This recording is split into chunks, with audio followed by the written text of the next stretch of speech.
अपना mic off कर लो हरभजन। सीधे बैठिए, मंत्र बोलेंगे, गुरु मंत्र। ओम गुरुर्ब्रह्मा गुरुर्विष्णु गुरुर्देवो महेश्वर गुरुर साक्षात् परम ब्रह्म तस्मै श्री गुरुवे नमः। ओम शांति शांति शांति। Relax, gently open your eyes. तो आप समझ रहे हैं कठोपनिषद। कठोपनिषद में यमाचार्य जो है वो ब्रह्म के बारे में बता रहे हैं, और जब कोई ब्रह्म की तपस्या करता है या उस स्थिति को प्राप्त करता है तो उसको ये समझ आता है कि वो ब्रह्म क्या है, कहाँ है, और वो एकदम आश्चर्यचकित होकर कहता है एतत् वै तत् ब्रह्म है। मतलब ये तो यही है, मैं कहाँ ढूंढ रहा था वो तो यही है। तो इस तरह से ब्रह्म के बारे में चर्चा कर रहे हैं। तो बता रहे हैं, उनकी महानता बता रहे हैं कि हमारे लिए जो सबसे महान शक्ति सूर्य भी जो है ना, हमारे जो सबसे शक्ति या सबसे महान शक्ति जिसको हम सूर्य बोलते हैं, इसका उदय भी उसी के अनुसार होता है।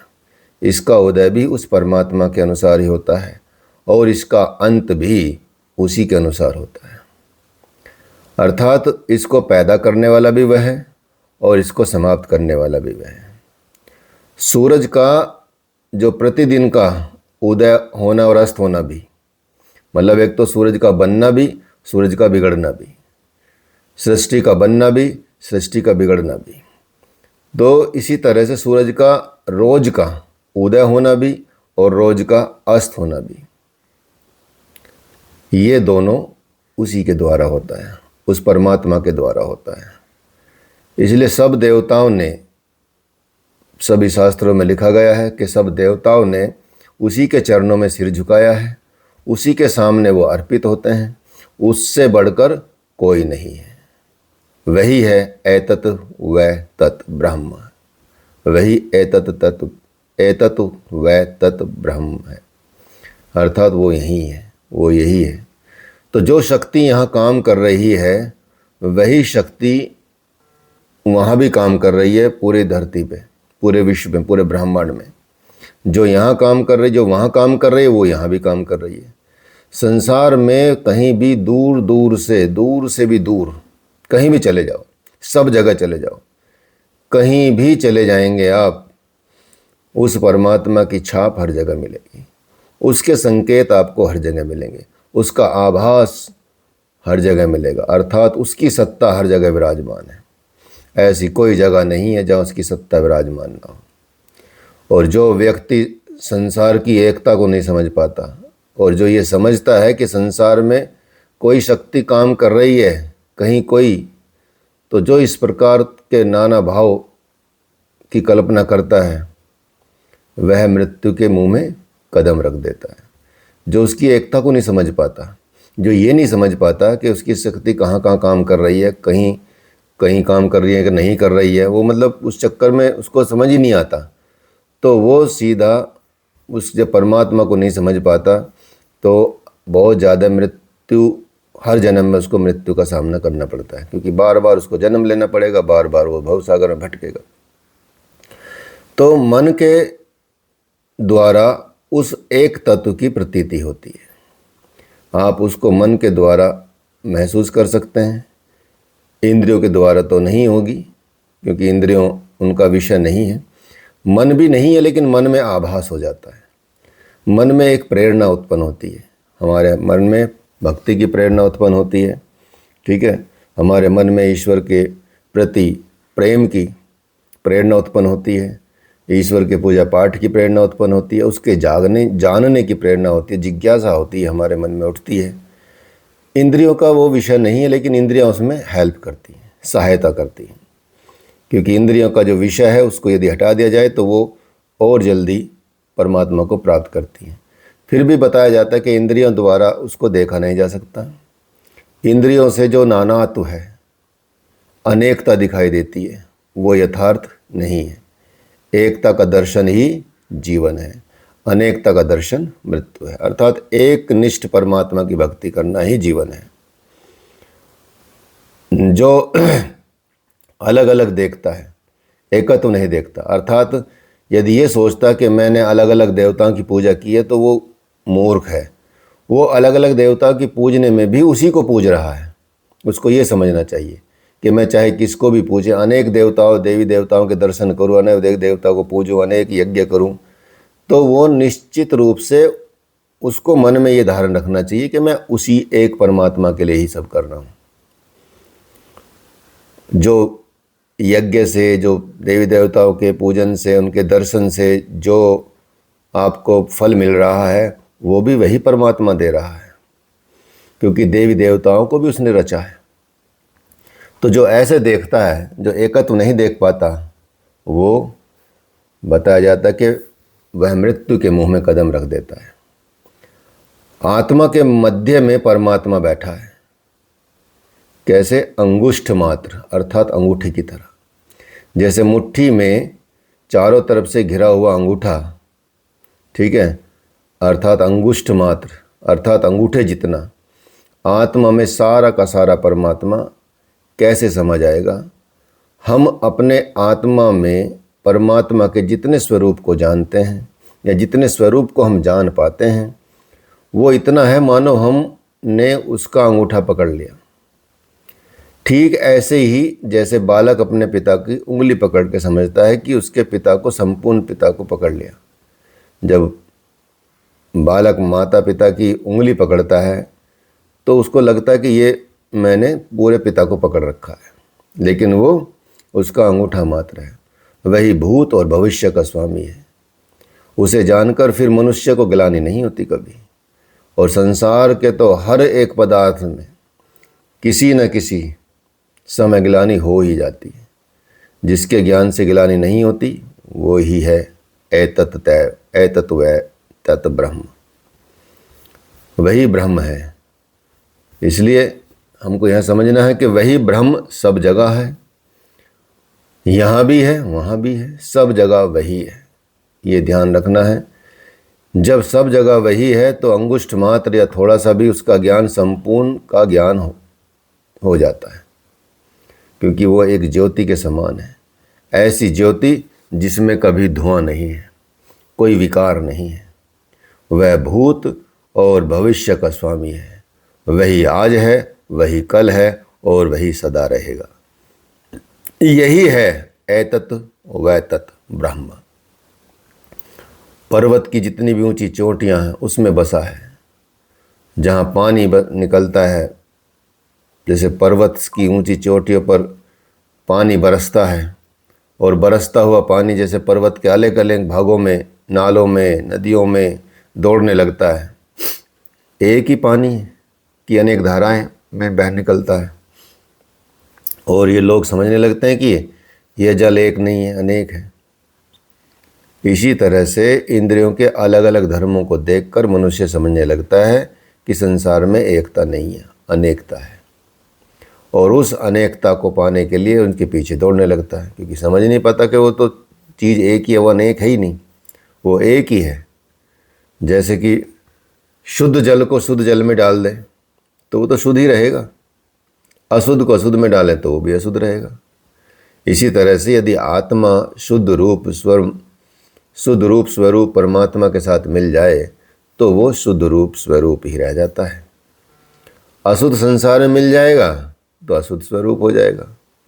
तो हे गौतम, आत्मा ही ऐसी गति है, आत्मा की ऐसी गति है। तो यहाँ तक ये ब्रह्म का स्वरूप आप समझ गए होंगे। परमात्मा का स्वरूप कहाँ कहाँ बताया है, ब्रह्म का स्वरूप कहाँ कहाँ बताया है, ये आप इस वल्ली में, अर्थात चौथी वल्ली में समझ गए हैं। ठीक है। अब पांचवी वल्ली को शुरू करते हैं। पांचवी वल्ली में मतलब 6 वल्ली हैं इसमें। पांचवी वल्ली में यम के द्वारा जीव और ब्रह्म के रूप का वर्णन बताया गया है। यमाचार्य के द्वारा जीव और ब्रह्म, इनका रूप क्या है, इनका स्वरूप क्या है, उसका वर्णन किया गया है। तो यहाँ बताते हैं कि यथोदकम शुद्धे शुद्ध मासिकतम तादृगेव भवति एवं मुनिर्विजानत आत्मा भवति गौतम।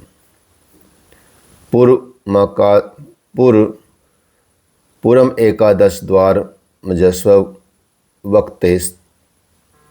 वक्चेतस अनुष्ठाय न शौचति विक्तुमश्च विमुच्यते अद्वैत तत्। यह बताते हैं कि जो अजन्मा साधु पुरुष शरीर को एक ऐसी नगरी समझता है जिसमें 2 आँख हैं, 2 कान हैं, 2 नाक के छिद्र हैं, एक मुख है, एक तालु है, एक नाभि है, एक मल त्यागने की इंद्रिय है और एक मूत्रेंद्रिय है। ये 11 द्वार हैं और जिनसे विषयों की तरफ बाहर ही नहीं, आत्मा की तरफ अंदर भी जा सकते हैं। ये द्वार दोनों तरह के काम करते हैं। आत्मा की तरह अंदर भी जा सकते हैं और विषयों की तरफ बाहर भी जा सकते हैं। तो वह अपने अनुष्ठान से ही संसार में शोक में नहीं पड़ता। जो अंदर की तरफ आत्मा की तरफ जाता है, जो जीव, वो इस अनुष्ठान से, कौन सा अनुष्ठान, के इंद्रिय को, विषय को अंदर की तरफ करने का अनुष्ठान या आत्मा की तरफ पहुंचने का अनुष्ठान, यदि वो इस तरह से चलता है तो वो कभी शोक में नहीं पड़ता। और जब शरीर छोड़ता है तब शोक उसके लिए सदा के लिए, या वो शोक से सदा के लिए मुक्त हो जाता है। एतत् वैतत्, आत्मा का यही रूप है। आत्मा का शुद्ध चेतन स्वरूप यही है। जीवात्मा हंस है, जीवात्मा हंस है, यसु है, होता है, अतिथि है। हंस जैसे शुद्ध और पवित्र स्थान में रहता है, वैसे हंस रूप जीव शुद्ध ब्रह्म में निवास करता है। वसु जैसे अंतरिक्ष में निवास करते हैं, वैसे वसु रूप जीव हृदय के अंतरिक्ष में निवास करता है। होता जैसे वेदी के सामने बैठकर अग्निहोत्र करता है, वैसे होत्र रूप जीव तीनों नचिकेत अग्नियों का चयन करता है। अतिथि जैसे द्रोण को, आश्रम की कुटिया को अपना समझकर नहीं बैठ जाता, अतिथि के रूप में रहता है और चल देता है, वैसे ही अतिथि रूप जीव इस नर देह को सदा के लिए अपना नहीं समझकर बैठा रहता और चल देता। और जो जीवात्मा अपने को हंस, वसु, होता और अतिथि समझकर जीवन बिताता है, वो लगातार कंटिन्यूअस उत्तरोत्तर विकास करता जाता है। वो नर देह में वास करता है, नर से अच्छे वर देह में वास करता है, उससे भी अच्छे ऋत देह में वास करता है, और ऋत देह से भी उत्कृष्ट वो व्योम देह में वास करता है। अर्थात उत्तरोत्तर गति करता जाता है, उत्तरोत्तर वो विकास करता जाता है। और जीव जंतु जल में उत्पन्न होते हैं, पृथ्वी पर उत्पन्न होते हैं, अंतरिक्ष के जल में उत्पन्न होते हैं, पर्वतों पर उत्पन्न होते हैं। जिस तरह से जंतुओं में विकास क्रम चलता है, ऊंचा नीचा, उससे ऊंचा, उससे भी ऊंचा, ये क्रम है, वैसे ही मनुष्यों में भी, अर्थात नर देह में भी, वर देह में भी, ऋत देह में भी, व्योम देह में भी जो उत्तरोत्तर देह हैं, ये विकास क्रम चलता रहता है। और ये विशाल नियम सारे संसार में, संपूर्ण विश्व में काम कर रहा है। ऐसा नहीं कि ये एक ही जगह काम कर रहा है। इसको समझना बड़ी गहराई की बात है, ठीक है। ये पूरा ऊर्ध्व गति की तरफ चलता है। ऊर्ध्व प्राण मुन्यत यत् पानम प्रत्यगस्यति मध्ये वामनमाशीनम विश्व देवा उपासते। बताते हैं कि जीव, इसको थोड़ा सा और एक्सपीरियंस समझ लीजिए इसको कि ये क्या और क्या है इसमें। जीवन में हंस की तरह रहने का और हंस जैसे पानी में रहकर पानी में नहीं भीगता, उस तरह का अभ्यास करने वाले को कहा जाता है कि यह नर देह में वास कर रहा है। इससे नीचा तो पशु समान है। यह ब्रह्मचर्य की अवस्था है, मतलब नर देह ब्रह्मचर्य की अवस्था। इसके बाद दूसरी अवस्था आती है जब मनुष्य वसु की तरह जीवन में वास करता है।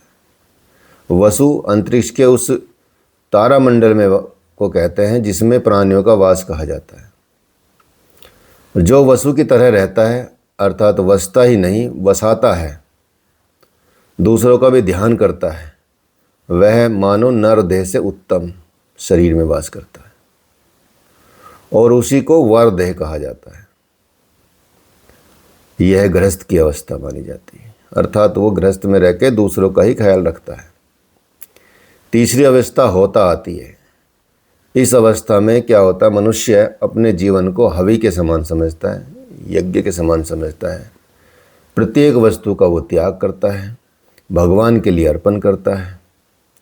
ये ऋत देह कही जाती है। ऋत देह अर्थात निरपेक्ष सत्य, एब्सोल्यूट ट्रुथ।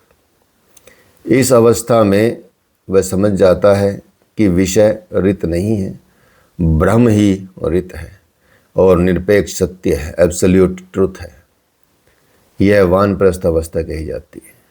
और बाद में वह संसार में अतिथि की तरह रहने लगता है, अर्थात ये मेरा जगह नहीं है, वो ये समझ के रहता है। इस चौथी अवस्था में वह व्योम देह कहलाता है। तो व्योम अर्थात अंतरिक्ष के समान ऊंचा और अपने पास कुछ न रखने वाला, वो अत्यंत ऊंचा उठ जाता है उसका स्तर, और वो संन्यास की अवस्था आ जाती है। इस प्रकार जो आत्मा को रथी और शरीर को रथ समझ लेता है, जो जीवन को आश्रम की यात्रा मानकर यात्रा को निभाता है, वो ज्ञानात्मा और से महानात्मा बन जाता है, महानात्मा से शांतात्मा बन जाता है, जो पहले भी आपको बताए हैं, जिक्र कर आए हैं। तो उसी में तीनों नचिकेत अग्नियां प्रदीप्त होती हैं और वही ब्रह्म यज्ञ के वास्तविक अर्थ को समझ पाता है या समझ सकता है। तो ये एक स्तर बताया कि हमको किस तरह से जीवन जीना चाहिए, किस श्रेणी को हमको बढ़ते चले जाना चाहिए। तो लोग समझते हैं कि जीवन प्राण ही है, लेकिन इस प्राण को भी वही अर्थात वही आत्मा ही ऊपर की तरफ और अपान को नीचे की तरफ धकेलता है, वही ऊपर नीचे करता है।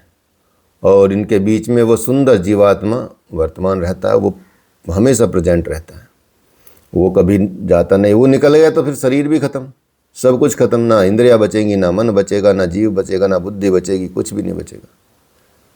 तो सब इंद्रियां उसी की उपासना करती हैं, क्योंकि भाई उसकी पूजा जरूरी है। शरीर में रहने वाला देही अर्थात जीवात्मा जब सरकने लगता है, जब देह में से जब निकलने लगता है, तो शरीर में क्या बचा रहता है? यही बच जाता है। ठीक है, तो एतत् वैतत् वही तो आत्मा है। तो शरीर में प्राण और अपान दोनों शक्तियां हैं।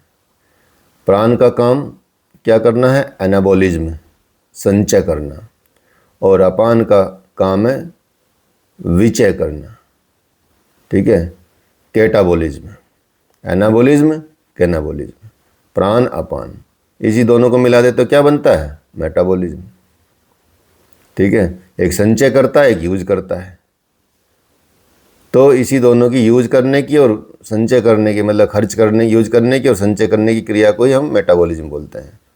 तो प्राण अपान से ये दोनों चीज़ें होती हैं। प्राण और अपान से कोई नहीं जी रहा है, किसी और की शक्ति से मनुष्य जीता है। ऐसी शक्ति जिसके ये दोनों आश्रित हैं, प्राण भी और अपान भी, वही आत्मा है, वही परमात्मा है।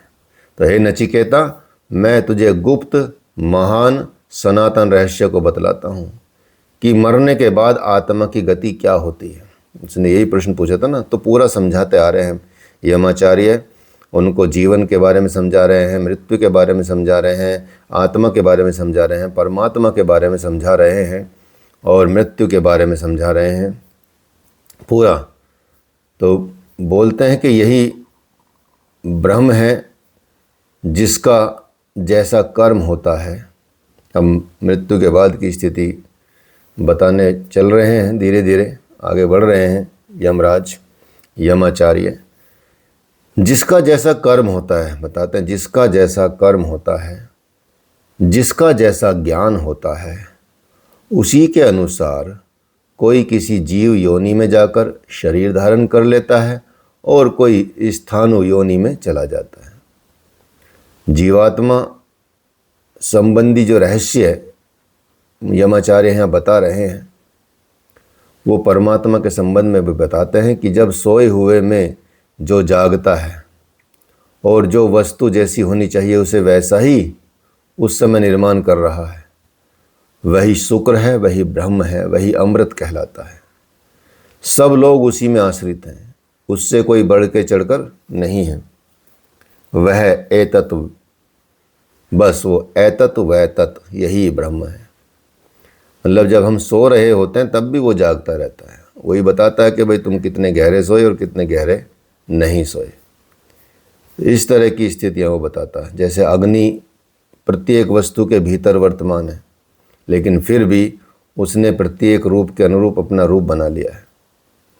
इसी तरह से सब भूतों के अंतरात्मा में एक ही है, जो भीतर से और बाहर से हर एक रूप के अनुरूप बरतता है, हर एक रूप के अनुसार हुआ है। जैसे वायु हर वस्तु के भीतर वर्तमान है, परंतु फिर भी उसने प्रत्येक रूप के अनुरूप अपना रूप बना लिया है। उसी तरह से सब भूतों का अंतरात्मा एक ही है और जो भीतर से और बाहर से प्रत्येक रूप के अनुरूप हुआ है। ठीक है। सूर्य संसार की आँख है, हमारी आँखों के दोषों से उसमें कोई लेप नहीं आता। संसार के सब भूतों की अंतरात्मा वो एक ही ब्रह्म है, एक ही परमात्मा है। अंदर भी वो है और बाहर भी वो है। आँख के दोष से जैसे सूर्य निर्लेप हो रहता है, भूतों के दुखों से वैसे ही ब्रह्म निर्लेप रहता है। भाई आप सूरज को देख नहीं पाएंगे, आँख में प्रॉब्लम हो जाएगी तो, लेकिन ऐसा कोई कि उस सूरज में दोष हो जाएगा। दोष तो आप में आ गया, सूरज में कोई है। ऐसे ही हमारे शरीरों में या भूतों के मतलब भूत प्राणियों के दुखों से ब्रह्म निर्लेप रहता है। ऐसा नहीं कि उसमें दोष आ जाएगा। संसार स्वच्छंद नहीं, किसी के वश में दिखता है। ऐसा नहीं कि संसार ये बस ऐसे ही चल रहा है बिना किसी की मर्जी के, लेकिन किसी के एक व्यवस्था है, किसी के वश में है। वही एक वशी है, वही एक वश में करने वाला है संसार को। सब भूतों का अंतरात्मा वही है। एक रूप को अनेक रूप बनाने वाला वही है और आत्मा के भीतर उसका वास है। वही आत्मस्थित कहा जाता है, आत्मस्थ कहा जाता है। ठीक है। आत्मा में बैठे हुए उस ब्रह्म को जो धीर पुरुष देख लेते हैं, उन्हें निरंतर सुख की प्राप्ति होती है, निरंतर आनंद की प्राप्ति होती है। और जो नहीं देख पाते उनको नहीं, सीधी सी बात है, दूसरों को नहीं होगी। वो तो दुख के महासागर में डूबे रहते हैं। नित्यों में वही एकमात्र नित्य है, चेतना में भी वही एकमात्र चेतन है, अनेकों में वही एक है और संसार की कामनाएं भी तो उसी की रचना है। उसका वास आत्मा के भीतर है और उसे जो धीर पुरुष देख जाते हैं, जो भी साधक धीर साधु संत मुनि ऋषि जो भी उनको देख पाते हैं या उसको देख जाते हैं, वो निरंतर शांति को प्राप्त होते हैं, दूसरे अन्य को किसी को नहीं। इसलिए वह ब्रह्म अनिर्देश्य है। नहीं कहा जा सकता कि वह यह रहा, परंतु अगर कुछ कहा जा सकता है तो वो यही कहा जा सकता है कि जो ऊपर पहले बता आए हैं, आपको चीज़ें बता चुके हैं कैसे उसको जाने, वो कुछ कुछ तो सभी को आभास होता है उसका। कभी कभी उसका विशेष भास होने लगता है, कभी कभी आपके जीवन में ऐसे क्षण आते हैं, ऐसे पल आते हैं कि उसका आभास आपको बहुत गहराई से होता है। तो हमें उसका भास क्या होगा, वह तो इतना भासमान है कि वहाँ सूर्य का प्रकाश फीका पड़ जाता है, वो इतना तेजवान है। चंद्र तारे उसके सामने प्रकाशहीन हो जाते हैं, विद्युत भी उसके प्रकाश के सामने फीका है। फिर इस अग्नि का तो कहना ही क्या। उसी की आभा से, उसी के प्रकाश से सूर्य, चंद्र, तारे, विद्युत, अग्नि प्रकाश देते हैं, उसी के प्रकाश से स्वयं प्रकाशित हो रहे हैं। ये सब उसी के अनुसार चल रहा है, सारा संसार उसी के अनुसार चल रहा है। ये है जीव और ब्रह्म का स्वरूप। तो यहाँ जीव को कैसे बताया, ब्रह्म को कैसे बताया, इसमें आपने ये समझा। ठीक है, 5वीं वल्ली में कि जीव और ब्रह्म क्या है, ये आपने अच्छे समझा कि जीव किस तरह से चलता है और जीव की क्या क्या स्थिति होती है, परमात्मा की क्या स्थिति होती है, परमात्मा कहाँ विराजमान है, जीव के अंदर कहाँ रहता है। ये सारा जीव और ब्रह्म का चर्चा इसमें की गई है। अब यमाचार्य 6ठी वल्ली में बताते हैं, आत्मा और ब्रह्म का वर्णन करते हैं। आत्मा और ब्रह्म, क्योंकि ये दोनों वैसे तो एक ही चीज़ है, आत्मा भी वही है, लेकिन जब ये शरीर में आ जाती है तो जीवात्मा बन जाती है। तो ये मनुष्य का शरीर तो ऐसा है कि आज है कल नहीं है। ये उल्टा टंगा हुआ वृक्ष है। अगर मनुष्य को उल्टा लटका दिया जाए तो सिर की जटाएं जड़ की तरह और हाथ पैर वृक्ष की शाखाओं की तरह फैल जाते हैं। इस शरीर में क्यों रमता है, इस देह को वो पेड़ की तरह जड़ समझकर वास्तविक सत्ता ये नहीं है, वह है, वही शुक्र है, वही ब्रह्म है, वही अमृत कहलाता है। सब लोकों में वही आश्रित है, यह सब लोक उसी में आश्रित है, उससे बढ़कर कोई नहीं है। यही एतत् व तत् ब्रह्म कहलाता है। ठीक है, तो ये बताया गया कि शरीर तो नश्वर है, ये मनुष्य का शरीर तो एक ऐसा है जहाँ आत्मा अश्वत्थ है, अर्थात एक सनातन उसमें विराजमान करता, एक सनातन अश्वत्थ है जो आज है कल नहीं। इसलिए ये उसको समझना बड़ा विकट रहता है। उसको समझने के लिए तो आपको अंतर मन में उतरना पड़ेगा। ये संसार ऐसे नहीं आया, कहीं से निकला है। इसमें क्या दिखाई देता, गति दिखाई देती है। इस संसार में हर चीज़ गतिमान है, सब कुछ गति कर रहा है। आपका मन भी गति कर रहा है, आपके अंदर जितने भी तत्व हैं वो गति कर रहे हैं, धातुएं गति कर रही हैं, रूप गति कर रहा है, सब कुछ गति कर रहा है। ऐसे ब्रह्मांड में सब कुछ गति कर रहा है। तो इसमें गति दिखलाई देती है, शरीर में जीवन की गति दिखलाई देती है और जगत में भौतिक गति दिखलाई देती है। ये सब गति प्राण के कारण होती है। अगर प्राण है या प्राण शक्ति अगर नहीं हो तो शरीर और जगत दोनों जड़ हैं आपके लिए। प्राण शक्ति की वजह से ही, प्राण की गति के कारण से ये होता है। प्राण की भी गति ऐसा नहीं कि प्राण स्वयं गति कर रहा है, प्राण के अंदर अपनी स्वयं गति करने की शक्ति नहीं होती, उसे भी कोई गति देता है। इस तरह से प्राण के सिर पर भी कोई भयानक शक्ति मानो वज्र लेकर खड़ी हो कि गति कर, गति कर। इस तरह से, इस प्रकार जो ब्रह्म को वज्र रूप जानते हैं वे अमृत हो जाते हैं। अर्थात प्राण में भी, श्वास में भी जो गति है वो भी किसी की वजह से है, वो भी उस अमर तत्व की वजह से है। उसी के भय से अग्नि तपती है, उसी के भय से सूर्य तपता है, इंद्र, वायु, उसी के भय से सब काम करते हैं। यहाँ तक कि मृत्यु भी उसी के भय से भागा फिरता है, मृत्यु भी उसी के भाग से चलता है, उसी के भय से चलता है। नहीं तो सब काम करना छोड़ दें। शरीर छूट जाने से पहले इस जन्म में अगर किसी ने उसको जान लिया, शरीर छूटने से पहले ही वो स्थिति आती है उसको जानने की, परमात्मा को जानने की। तो शरीर को छूटने से पहले यदि किसी ने उसको जान लिया तो इस सृष्टि के बाद नए सिरे से जब सृष्टि उत्पन्न होगी तभी जीवात्मा शरीर धारण करता है। इस सृष्टि में वो जीवात्मा शरीर धारण नहीं करेगा। अर्थात मृत्यु के बाद की स्थिति बता रहे हैं यमराज कि जब ये शरीर छूट जाता है तो यदि किसी ने इस जन्म में उसको पा लिया या उसको जान लिया तो ये जो सृष्टि चल रही, जब तक ये सृष्टि चलेगी तब तक उसका जन्म नहीं होगा। जब अगली सृष्टि बनेगी तब वो जीवात्मा शरीर का रूप धारण करेगा, उससे पहले नहीं। इसलिए स्वर्गलोक में शरीर धारण करता है, इसमें नहीं। ठीक है। ब्रह्म के दर्शन आत्मलोक में, पितृलोक में, गंधर्व लोक में और ब्रह्मलोक में होते हैं। अपने आत्मा में अर्थात आत्मलोक में उसके दर्शन ऐसे होते हैं जैसे दर्पण में कोई प्रतिबिंब देखता है। अपने अंदर उसके दर्शन होते हैं, सामने ऐसे कैसे जैसे आप सामने शीशे में देख रहे हैं अपने आप को, प्रतिबिंब देखते हैं।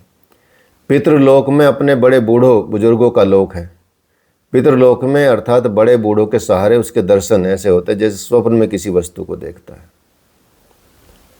गंधर्व लोक में क्योंकि गंधर्व लोक ज्ञानियों का लोक है और गंधर्व लोक में ज्ञानी पुरुषों के सहारे से उसके दर्शन होते हैं।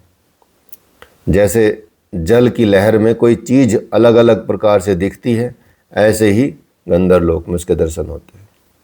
ब्रह्मलोक क्या है? ब्रह्मलोक ध्वनियों का लोक है, ध्यानियों का लोक है। ब्रह्मलोक ध्यानियों का लोक है, ध्यानी लोग उसमें रहते हैं।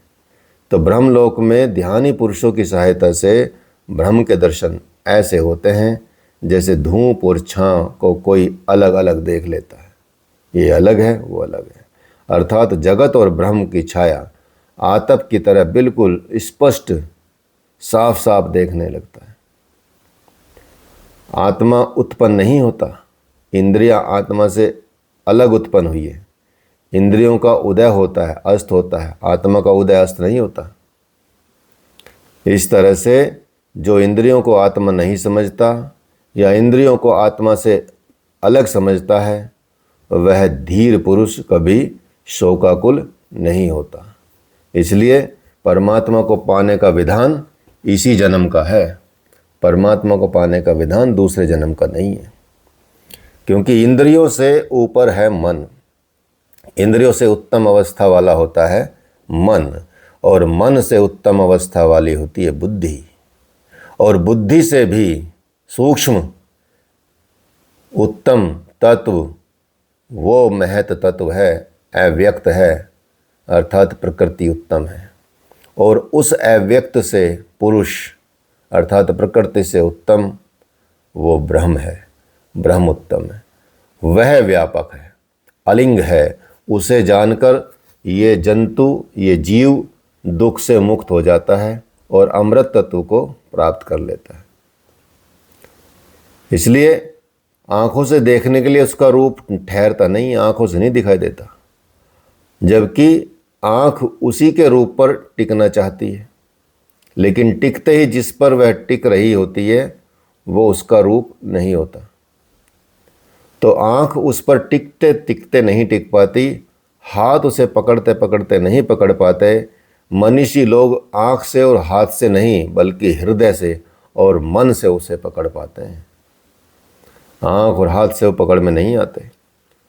तो जो इस बात को जान लेता है, जो इस तत्व को, इस रहस्य को जान लेता है, वो समझो अमृत तत्व को जान लेता है, अमृत को प्राप्त हो जाता है। तो जब पांचों ज्ञानेंद्रियां मन के साथ स्थिर हो जाती हैं, भागती नहीं है, पांचों ज्ञानेंद्रियों को आपने मन के साथ स्थिर कर लिया है, फिर वो भागती नहीं है, ठहर जाती हैं और मन निश्चल बुद्धि के साथ आ मिलता है। उस अवस्था को हम परम गति कह सकते हैं।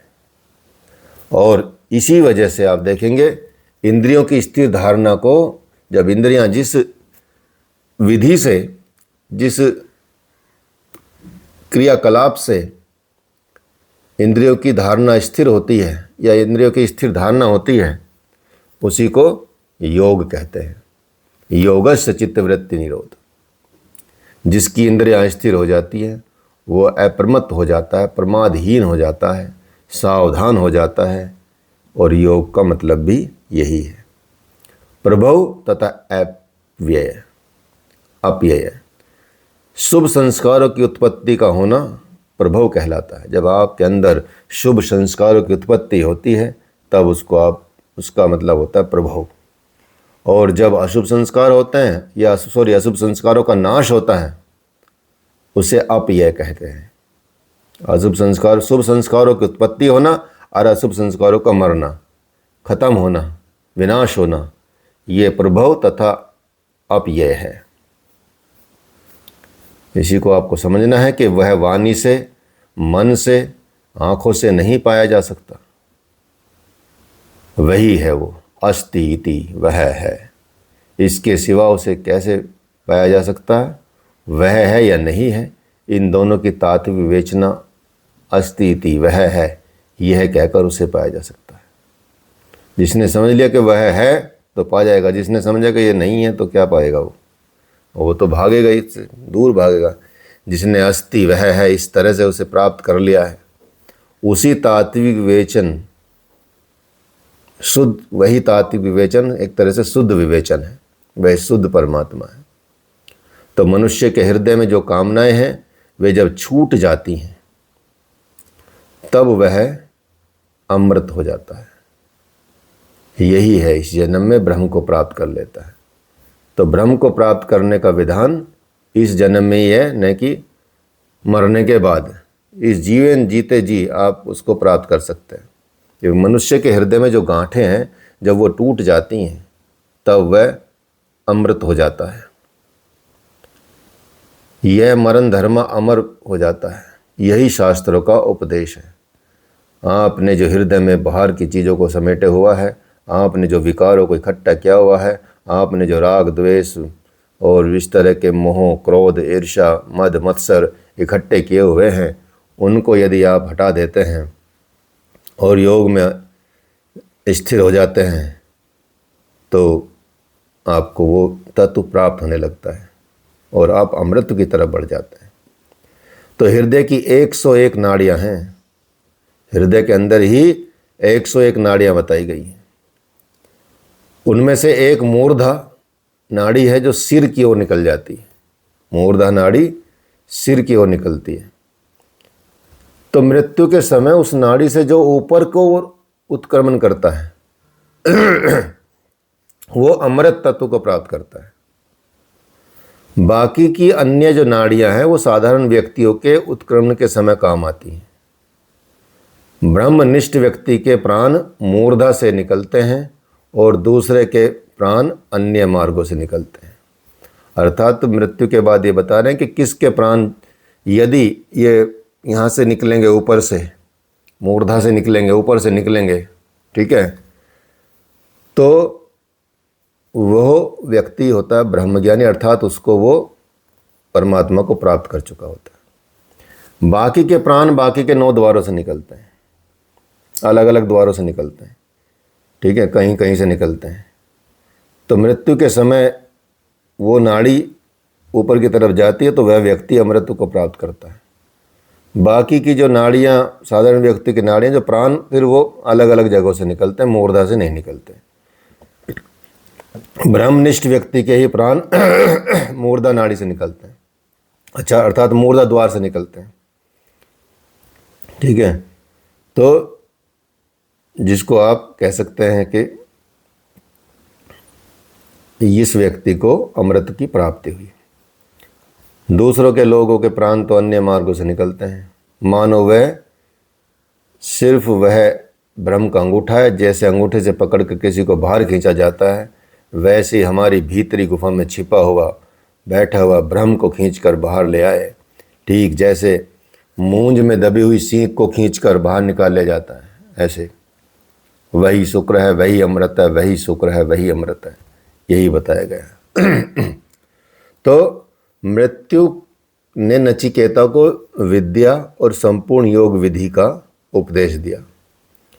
उसे पाकर नचिकेता ब्रह्मयुक्त और मल विहीन हो गया, मृत्यु से रहित हो गया।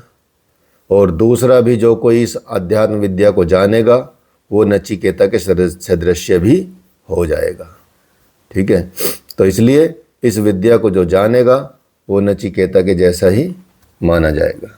ठीक है, यहाँ आपका ये कठोपनिषद समाप्त हुआ। कठोपनिषद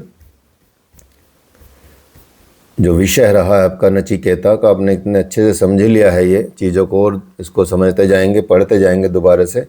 तो नचिकेता की कहानी बड़ी फेमस है, बड़ी स्टोरियाँ बनी हैं नचिकेता पे बड़ी बड़ी कहानियों की लिखी गई हैं कि कैसा नचिकेता बच्चा था, उसने क्या क्या ब्रह्म से प्राप्त किया और ब्रह्मचार्य से क्या क्या प्राप्त किया। वो लालच में नहीं फंसा, बहुत सारे ऐश्वर्य उसके सामने आए। जैसे योग में बहुत सारी सिद्धियां आती हैं, अगर उसमें फंस जाएगा मनुष्य तो आगे नहीं बढ़ पाएगा, समाधि की स्थिति तक नहीं पहुंच पाएगा।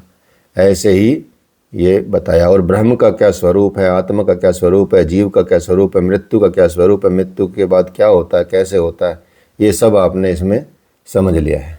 ठीक है, तो इसको आप अच्छे से रिवीजन करें, दोहराएं, समझें। ठीक है, 1 सेकंड होल्ड कीजिएगा।